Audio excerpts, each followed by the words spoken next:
Another cup of Maxwell House coffee, George? Sure. Pour me a cup, Gracie. You know that Maxwell House is always good to the last drop. And that drop's good, too. Yes, it's Maxwell House Coffee Time, starring George Burns and Gracie Allen.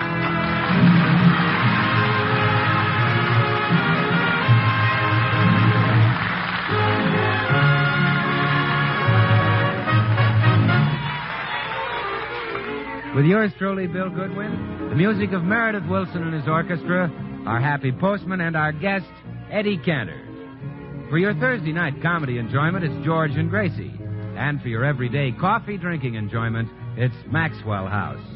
The coffee that gives you so much more for so little more that is bought and enjoyed by more people than any other brand of coffee in the world. Yes, Maxwell House, the coffee that's always good to the last drop.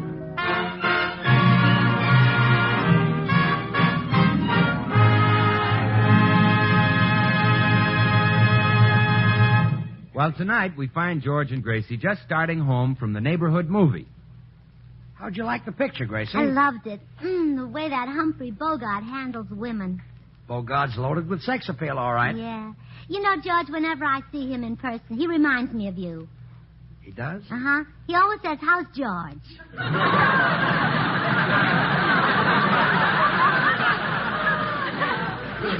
Bogey's my pal.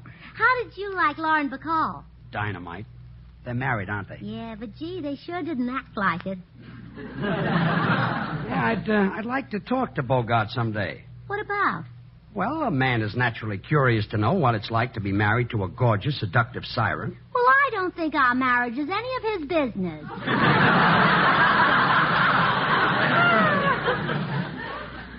I'll quit while I'm ahead. Here comes our bus, Gracie. Oh, George, let's not take the bus. Let's walk home through the park. What for? It's late. Well, it's a lovely night, and there's a bench in a lonely spot, and we could sort of cuddle like we used to. Oh, honey. That's for a single person. Oh, it is, and it's much more fun when there's two. I mean, we're married people. I'd feel silly. Oh, I'll bet Humphrey Bogart walks through the park when Lauren Bacall wants him to. I'm not Humphrey Bogart. Well, what's the difference? You're both men. You're both flesh and blood. Just happens that you've got the flesh and he's got the blood.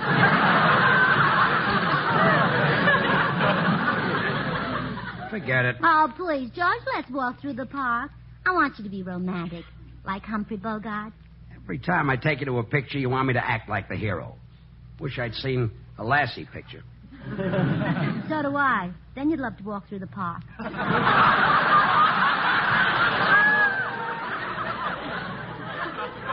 Well, I can see I'll never get home unless I do. Let's go.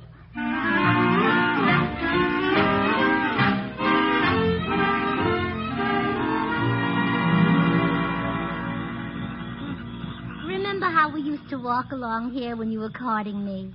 That's right. You were a devil in those days, George. I guess I was. Right over there's the bench where we sat the first time you kissed me. Oh, yeah. I wonder if the wood is still scorched.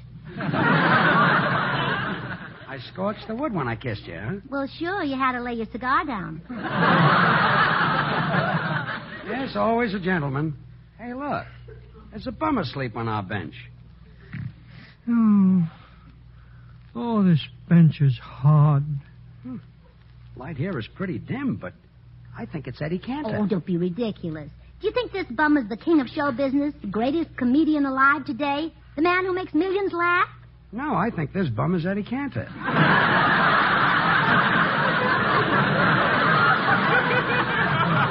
Look, George, I'll prove that you're wrong. I'll bend down real close to him and pretend that I'm a nurse. A nurse? Yeah, listen. It's another girl, Mr. Cantor. Oh, no, not that. George, you were right. It's Eddie.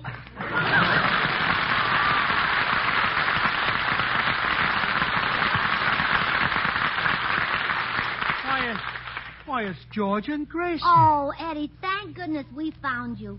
We won't let them put you in the poorhouse. But, Gracie, I don't want you to... show business is so cruel. To think after all these years they fired you from the Harry Von Zell program. Gracie, let me It's explain. nothing to be ashamed of, Eddie. It could happen to me. It could. It should. I'm not down and out, George. I'm in trouble, but not that kind of trouble. Well, what kind of trouble are you in? My house is full of women. Well, Eddie Cantor at your age. You see, they're my daughters, honey. They're my 5 daughters. I'm sleeping on a bench because there's no room for me in my own home. But I thought most of your daughters were married and had their own places. They did. But they got caught where the housing was short.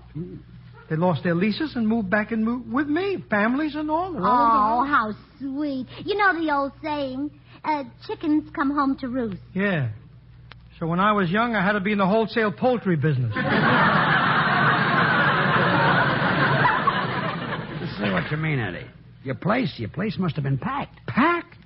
Packed, he says.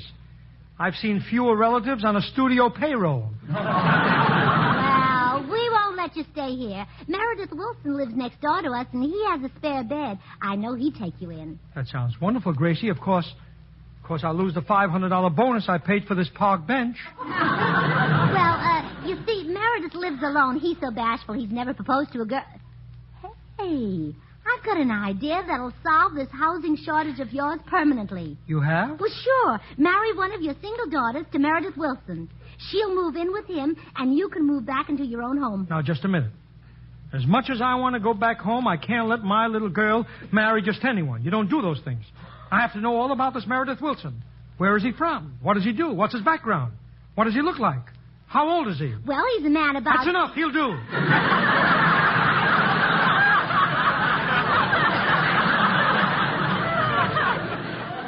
Yeah, she's bound to be happy with a man around. Well, then it's all settled, Eddie. Tomorrow your daughter marries Meredith Willson, and you have a place to live.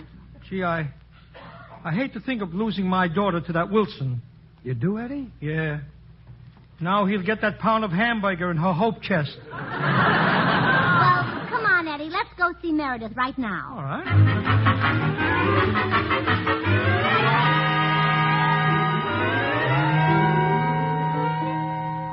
Meredith, I hate to wake you up so late, but I have an important question to ask you. Well, that's all right, Gracie. What's the question? Would you still like to get married? Well, I certainly would. We'll meet Eddie Cantor. Gee, I sort of planned on a woman.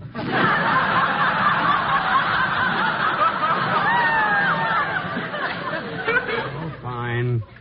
This I should have in my family. Oh, no, Meredith. We thought one of his single daughters might be just the girl for you.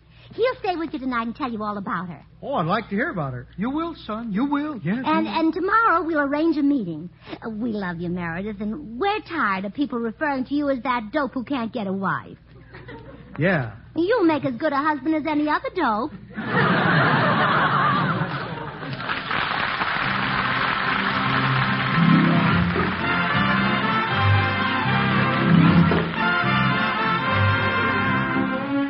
You know, Meredith, comes the World Series every year, they ought to declare a national holiday or something. Well, you won't find me disagreeing, Bill.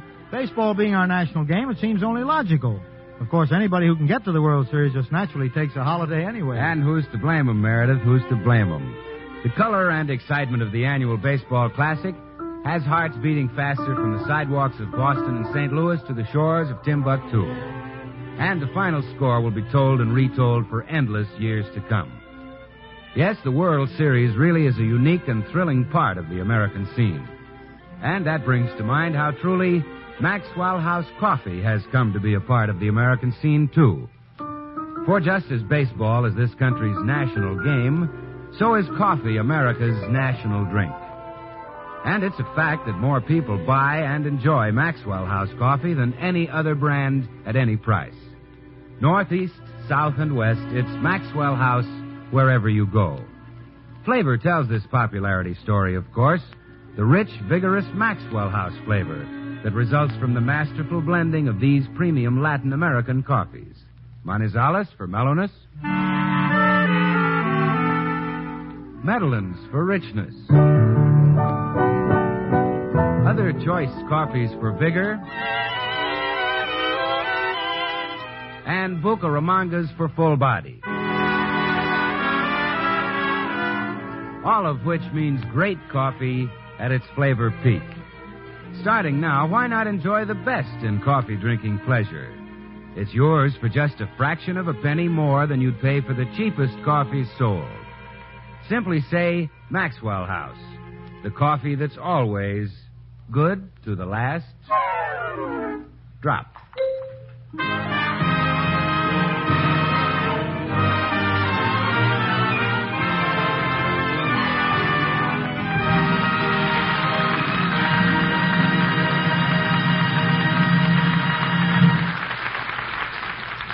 George, I could hardly sleep last night. I was so excited about Meredith Willson marrying Eddie Cantor's daughter. It'll certainly solve the housing shortage at Eddie's place. When his daughter moves in with Meredith, Eddie won't have to sleep on a park bench anymore. Yes. George, I think I'll tell Governor Warren that we've hit on the solution to the California housing shortage. More marriages. California people need houses, all right. You bet. Of course, a lot of them move over into Arizona during the rainy season. California people? No, houses. Oh, hey, look. Here comes Eddie. I wonder how he feels after spending a night with Meredith. Iowa, what a beautiful name. Oh, good morning, Gracie. Hello, George. Oh, hello, Eddie. Well, Eddie, what do you think of Meredith? Oh, that bashful musician. He's so shy he wouldn't even talk about getting married. All he did was talk about Iowa and play the flute. What is it? You should have brought up the subject of your daughter. I did. I said, Meredith, my boy, you and my daughter will make a great combination. What did he say? He said, I'm sure we will. What instrument does she play? To think I'm losing my daughter to such a man. Oh, well, Eddie, don't feel that you're losing a daughter. Feel that you're gaining a son. I'd rather feel that I'm losing a daughter. But, seriously, I think my daughter Marilyn is the only girl in the world who could be happy with Meredith. She loves music. Oh, well, that's nice. Yes, I think they might be perfectly mated. I'll call Marilyn and tell her the good news, huh? Yeah. And don't forget, Eddie, when she marries Meredith, you get her bed. George, I'm thinking first of my daughter's happiness. The bed for me is... Hello? Oh, it's you, Marilyn. Good. Listen, honey. Daddy has wonderful news for you, yes? But first, that bed you're sleeping in, is that comfortable? Not as comfortable as Janet's? Put Janet on.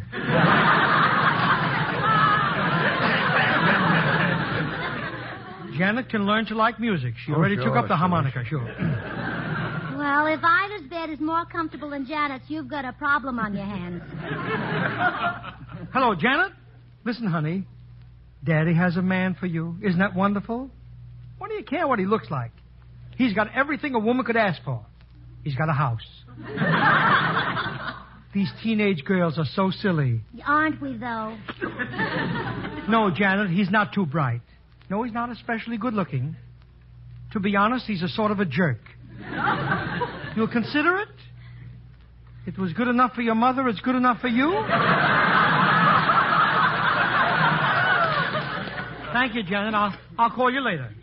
Well, it's practically set. Now all you have to do is get Meredith over her shyness long enough to propose. Well, a romantic setting might do it. And fortunately, right in this room, we have the world's most romantic singer. That's right. Oh, put your arms around me. Oh, honey. no, Eddie. I didn't mean you. I meant my husband, Sugar Throat.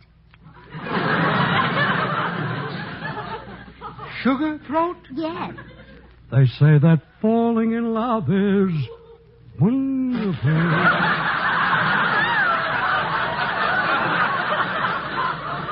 It's wonderful. So they say. Oh, that'll make Meredith propose. Yeah, a thing like that can replace the shotgun. Well, anyway, if we give Meredith just... Hello, all. Oh, well, come right in, Meredith. Mr. Cantor just spoke to your future wife, and by tonight you'll be a married man. Gee, that's wonderful. Me, a husband. Mm-hmm. When will your daughter propose, Mr. Cantor? You got this... She proposed... No. You propose. The man proposes. Oh, no. I couldn't discuss anything that intimate with a woman. What did I tell you? I just get too embarrassed. During the war, when they had women clerks in the clothing stores, I had a terrible time. You did?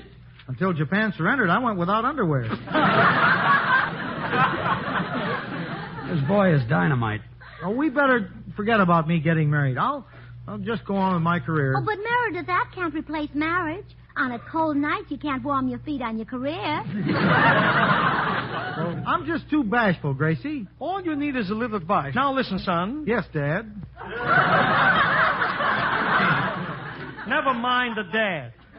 I'll explain all about getting married right from the beginning. First, the man and the woman go down to the city hall. They take out a marriage license, and the man pays for it. He does? George!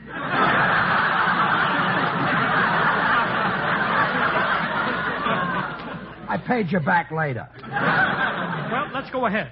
After they've got the license, the man and woman go to a jewelry store and pick out a wedding ring, which the man also pays for. He does? George! You'll get it. You'll get it. Now, Meredith, next comes the wedding ceremony. You stand up in front of a preacher, he pronounces the proper words, and then you kiss. Even if he's a complete stranger? The bride. You kiss the bride. Oh. Now you're man and wife. You go home, and the groom carries the bride across the threshold. He does? George! You were carried across. Well, sure, but my mother did it. Well, son, those are the first steps. After they're married, the man and woman settle down. The woman gives the orders, and the wife obeys. She does? Gracie. Well, so much for matrimony. I thought so. Run along home now, Meredith, and wait for your bride. Goodbye, all.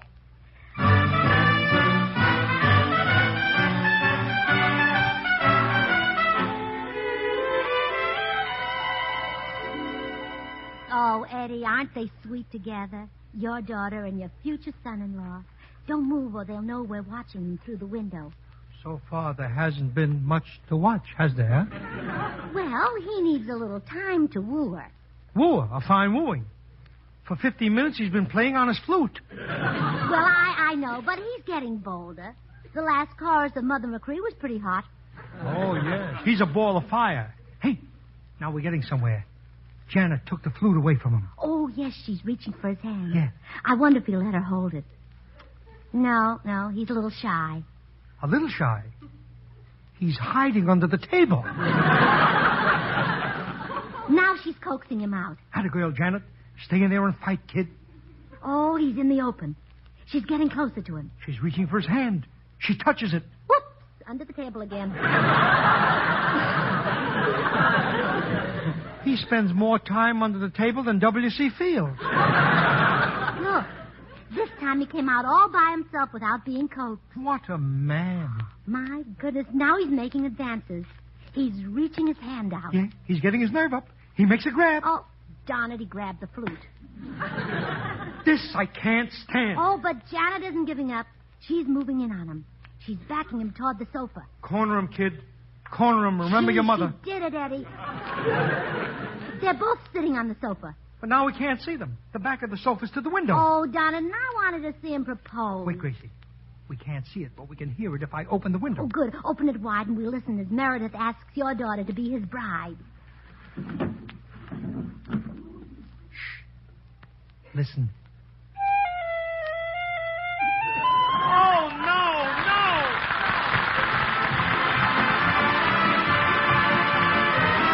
Chiffon music with Meredith Willson, If You Were the Only Girl.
it come out, Eddie? Did Meredith propose? No.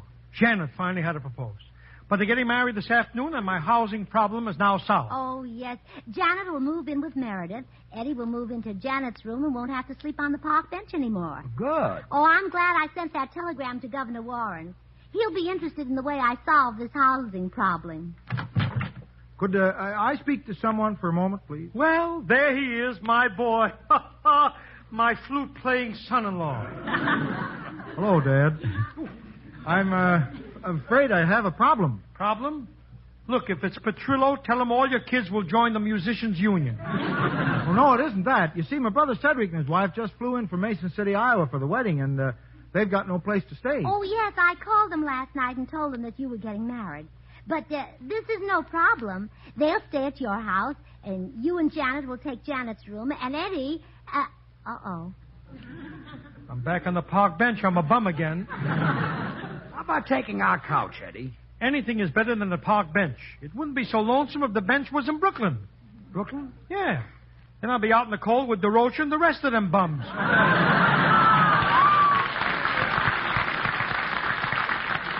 Well, it's all settled then. Eddie takes the couch. Hey, I just heard that Meredith's getting married to Eddie Cantor's daughter. That's right, Bill. Well, I dropped in to shake hands with the happiest guy in town. Put her there, Mr. Cantor. Thanks. No, Bill, I'll bet you wish some girl would marry you. Are you kidding, Gracie? I've got girls sitting at home tearing their hair out waiting to marry me. Well, why don't you marry one of them? Who wants to marry a bald-headed dame? Meredith, congratulations. Thanks, Bill. If you want to know something, I really envy you, kid. I do. Just wait till that night of nights when you pace the floor in the hospital. What a thrill when the nurse comes rushing out and says, Mr. Wilson, it's a cup of Maxwell House coffee. Huh? Well, those nurses are mighty understanding. They know that nothing hits the spot like a cup of Maxwell House.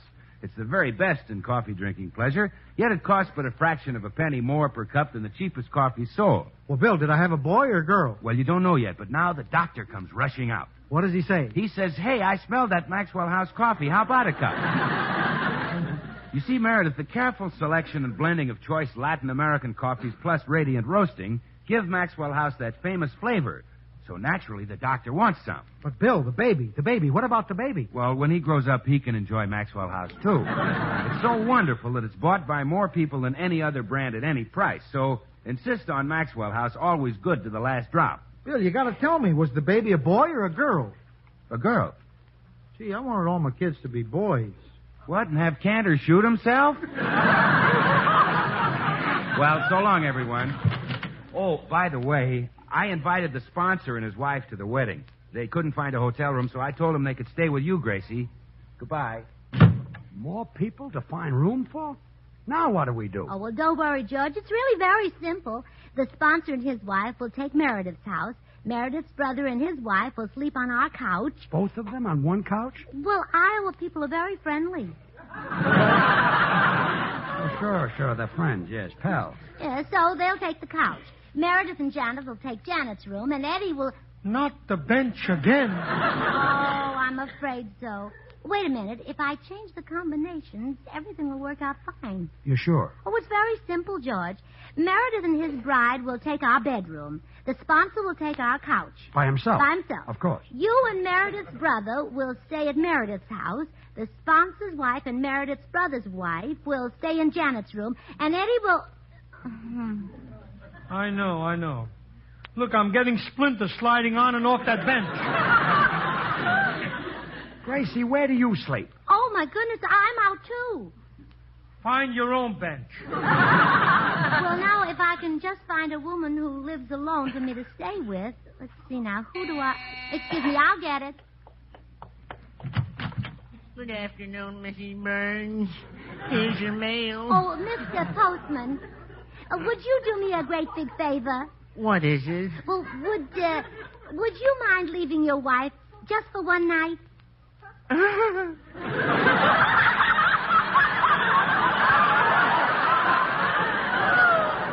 Well, I'm glad you feel that way. I'd like to spend the night with her because there's a pile-up of people here. You see, Meredith Willson is getting married. Oh, he's so young to suffer. So Don't let him do it. Oh, he's marrying a very nice girl, Eddie Cantor's youngest daughter. Really? Yes, Meredith is getting the fifth. Well, if he's smart, he'll drink every drop of it. Well, I hope you spend a quiet night with my wife. Goodbye, Mrs. Burns. Remember, keep smiling.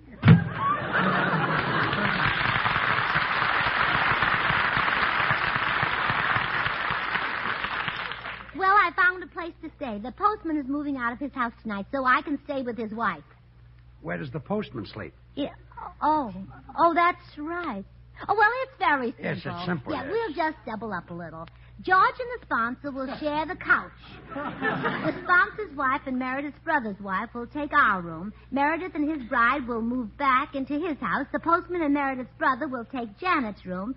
I'll stay with the postman's wife, and Eddie will... Just a little more time on the bench, and I'm eligible for the Supreme Court.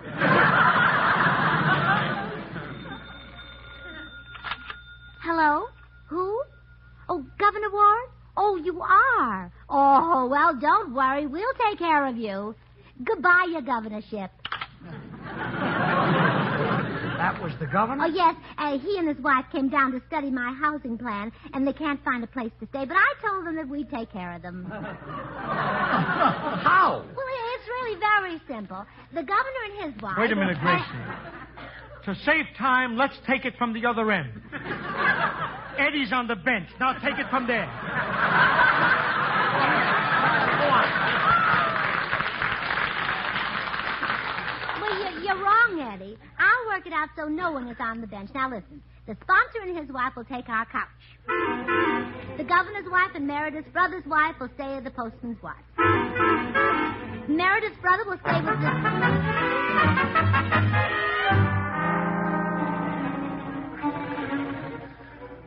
Oh, this bench is hard. Please, Mr. Cantor, lie still. You've kicked me off the bench 3 times now. Please, fellas, let's have a little quiet in the park. Hey, will you pipe down? Yeah, the governor's trying to get some sleep.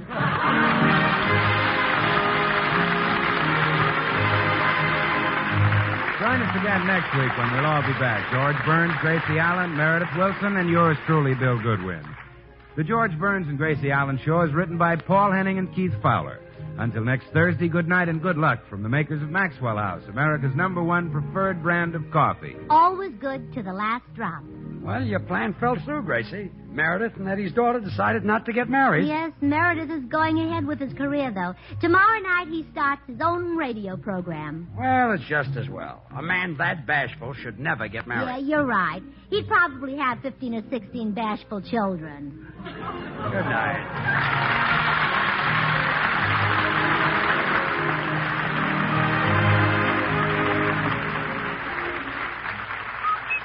Get Bird's Eye. Get Bird's Eye peas.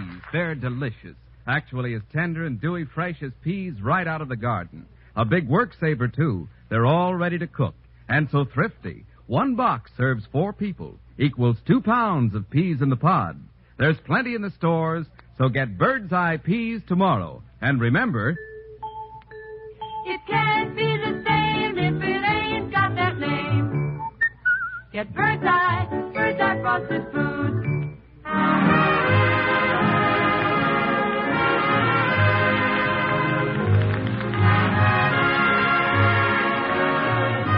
This is NBC, the National Broadcasting Company.